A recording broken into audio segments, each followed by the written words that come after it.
In this video, you can learn how to get a super concentration power like the great Lord Buddha. After listening to this amazing story, your life is going to change forever. Once upon a time, a master was teaching meditation to the disciples. Then one of the disciples said, "Hey master, I need to figure out how to meditate. May I ask something?" The master said, "Sure dear, why not?" The disciple said to the master, "As we drink water, our thirst gets resolved. But when we meditate, we never get that kind of fulfillment, master. We all disciples meditate at the same time, but someone experiences the state of fulfillment very easily. Someone experiences the state of fulfillment after a long time, and someone never has reached that state of fulfillment. Why does this happen, master? As water resolves our thirst for everyone, when we meditate together, why do we all can't get the same kind of fulfillment?" The master said, "Someone has invited all of us tomorrow. Be prepared for tomorrow. I will give you answer there." The next following day, all of them went to a house of a rich man for the invitation. They were all welcomed with a grand treat. The rich man with his wife sat beside the master and the disciple, and the food came for them. When they tasted the food, the rich man got very angry. He called his cook and said, "What rubbish food is this? There is no taste in this food." He just threw away his plate and told his cook to make new food. The wife of the rich man got very ashamed of the behavior of her husband. She apologized to the master and his disciple and served them all the food. They ate all the food very well. The master left 2 pieces of bread on his plate and asked the woman, "Could you please pack these 2 breads for me?" The woman said, "Sure, master." She packed those 2 pieces of bread and gave to the master. Then they said goodbye and left the house. While returning home, the master asked the disciple, "Do you like the food?" The disciple replied, "The food was very tasty, master. I really liked the food." The master said, "That's it? Don't you feel more than this?" The disciple said, "How can I feel more than this? But I like the food, and I am not hungry anymore, master." The master said, "You were saying the food was good. Then why did the rich man throw away his food? Can you tell me why he didn't like the food?" The disciple said, "You are telling right, master. I am not getting the point. Please tell me, master, why did he actually refuse the food?" The master said, "You will get your answer. Just keep walking with me." The disciple said, "Master, we are not in the way of our monastery. Then where are we going, master?" The master calmly said, "Just keep walking." After some time they met a beggar.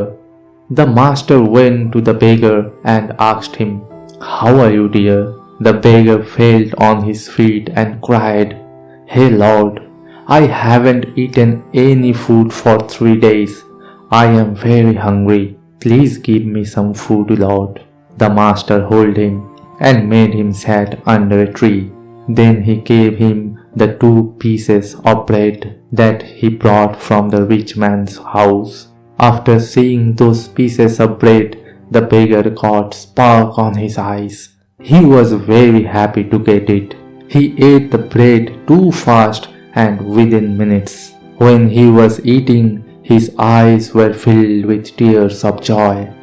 He was too grateful to have his food. He was thanking the universe for these 2 pieces of bread. After eating, he was still crying and thanking the master again and again. The master hugged the beggar and said, "How was the food, dear? How did it taste?" The beggar said, taste?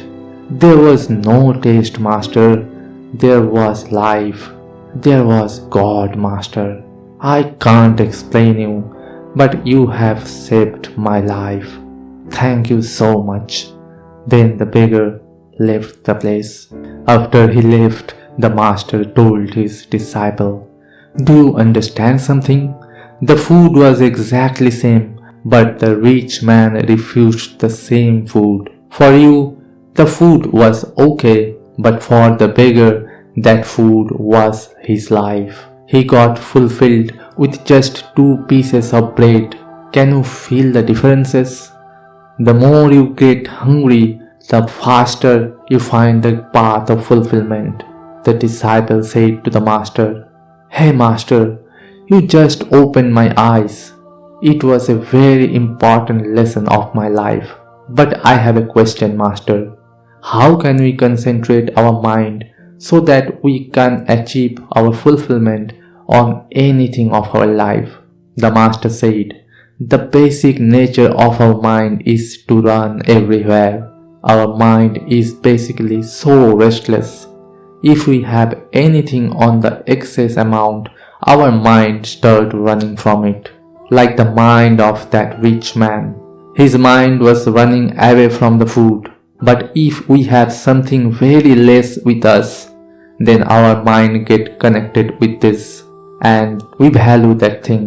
Like you appreciated the food because you were a little bit hungry on that time. But if we don't have something and we need that very badly, then our mind gets very desperate. We always think only about that thing. But when we need something related to survival, which decides our life and death, then our mind completely disappears. Then we will completely get into just another level of consciousness. On that state, you never judge the taste of food, color of food, or shape of food. We just desperately need that food only. If the food tastes good or bad doesn't matter. We only just love that food more than anything else in this world. Our inner soul will accept the food as a god. We will just lose ourselves in that food. In that state, our mind doesn't exist. We will become thankful to the universe for save our life, like the beggar exactly did. The master said again, "Your mind is not made for concentration. It is to make you restless. Your mind is not designed for satisfaction. It loves fulfillment. Your mind loves to refuse those things that you already have and loves to attract those things that you don't have. And after you get that thing, it will refuse this again. And the cycle will continue throughout your life." The disciple said, "If this is so, master, then our minds will always be restless. So do we all remain restless throughout our life? How do we calm our mind, master?" The master said, "There is only one way to calm your mind. That is meditation. This is the only way you could get your fulfillment. If your mind wants to run, meditation can calm your mind. If your mind gets greedy, meditation gives you the vision to see that greed. If your mind runs for materialistic things, meditation makes you thankful for what you have already. Meditation is the only thing to concentrate on your work. But make my word, meditation is not only just sitting by closing your eyes. When a musician sings a beautiful song, that is meditation. When a painter is making an amazing painting, that is meditation. When a farmer plants a tree, that is meditation. When your mind does not exist anymore, which exists there that can't be described by words, that is pure fulfillment. When you love your work, there is no need for concentration because there is only fulfillment. This happens because you don't need anything except that work. A real singer don't bother about what he will get after he finishes his song. He just loves singing and wants nothing from that. So if you want to concentrate on your work, do something you love. Do something which you will not get tired of while you are doing this. You will just lose on that work itself. Then you will get the actual fulfillment. If you don't like your profession from where you are earning your bread and butter and which you have to do with your survival, that is completely fine. You can start doing what you love as your hobby. That will be the meditation for you. And from this, you will get the power, energy and fulfillment of your life. So this is the takeaway from this video, friends. If you want to get the ultimate concentration power, just like Lord Goutam Buddha, start to meditate or just start doing what you love to do. You will get your fulfillment in life. If you find this video helpful, just share this with at least one of your friends to pass on the message. Thanks for watching.